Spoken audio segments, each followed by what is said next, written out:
श्री सीताराम भक्तजनों, लोक आस्था का महापर्व छठ अब कुछ ही घंटे बाद विधिवत शुरू होने वाली है। 25 अक्टूबर यानी कि शनिवार को नहाय खाए के साथ 4 दिवसीय अनुष्ठान के साथ कार्तिक छठ पर्व की शुरुआत हो रही है। और इस दिन छठ व्रती नियम धर्म से सात्विक भोजन बनाकर फिर उसे प्रसाद के रूप में ग्रहण करते हैं। और नहाय खाए के दिन जो है वह कद्दू और भात खाने की परंपरा है।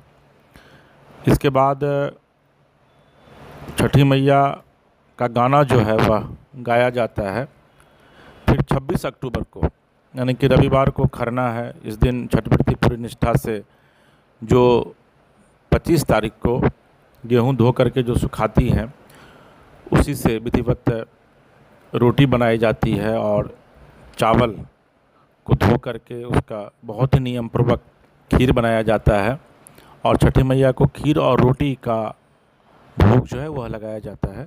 तो 26 तारीख को छठी मैया का खरना का व्रत है और इसके बाद खरना का प्रसाद लोग ग्रहण करते हैं। और कहा यह जाता है कि लोग जब छठी मैया के खरना का प्रसाद ग्रहण करने जाते हैं तो लोग वहाँ प्रणाम करते हैं और आशीष भी मांगते हैं।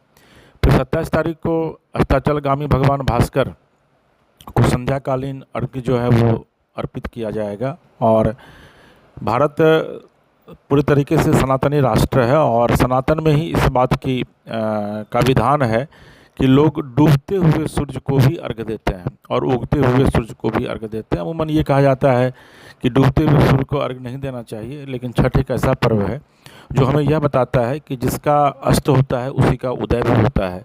लिहाजा डूबते हुए सूर्य को लोग अर्घ्य देते हैं। तो 27 तारीख को ढलते हुए सूर्य को जल चढ़ा करके आप जो है वो पहला अर्घ्य देते हैं। और फिर 28 तारीख को यानी कि मंगलवार को उदीयमान सूर्य को प्रातःकालीन अर्घ्य दिया जाता है। और जब सूर्य भगवान निकलते हैं तब जो छठ व्रतियाँ हैं वो जो ले जाती हैं, सूप ले जाती हैं, उसको भगवान को चढ़ाती हैं। उसमें जो व्यंजन प्रसाद जो बने रहते हैं उसको भगवान को अर्पित करती हैं। लोग दूध और जल से जो है वहाँ पर अर्घ्य देते हैं, भगवान को प्रणाम करते हैं। वहाँ जो भी छठ व्रतियाँ हैं उनसे आशीर्वाद लेते हैं, पैर छू करके उनसे टीका लगवाते हैं माथे पर। और 28 तारीख को उगते हुए सूर्य को अर्घ्य देने के साथ ही 6 व्रती जो होता है 4 दिवसीय छठ पर्व इसका विधिवत अनुष्ठान माना जाता है। तो इस बार 25 अक्टूबर को नहाय खाया है, 26 अक्टूबर को खरना है, 27 अक्टूबर को संध्याकालीन अर्घ्य है और 28 अक्टूबर को उदीयमान सूर्य को अर्घ्य देने के साथ जो है यह पर्व समाप्त हो जाएगा। तो छठ व्रतियाँ जो भी हैं वो निश्चित तौर पर उनके लिए ये पर्व बहुत ही महान पर्व है। और इस पर्व की विशेषता यह है कि इस पर्व को लोग बहुत ही निष्ठा से मनाते हैं। इसमें धर्म का बहुत महत्व है, नियम का बहुत महत्व है। तो आप भी अगर अपने घर में छठ कर रहे हैं तो इन नियमों का पालन कीजिए। कोशिश यह कीजिए कि सूर्य भगवान को जब अर्घ्य दें, चाहे वो डूबते हुए सूर्य भगवान हो या फिर उगते हुए सूर्य भगवान हो, उनसे मनचाहा वरदान मांगे। और चूँकि सूर्य धरती के प्रत्यक्ष देवता हैं तो कहा यह जाता है कि उनकी पूजा, उनकी आराधना करने से तमाम मनोकामनाओं की पूर्ति जो है वह भक्तों को होती है।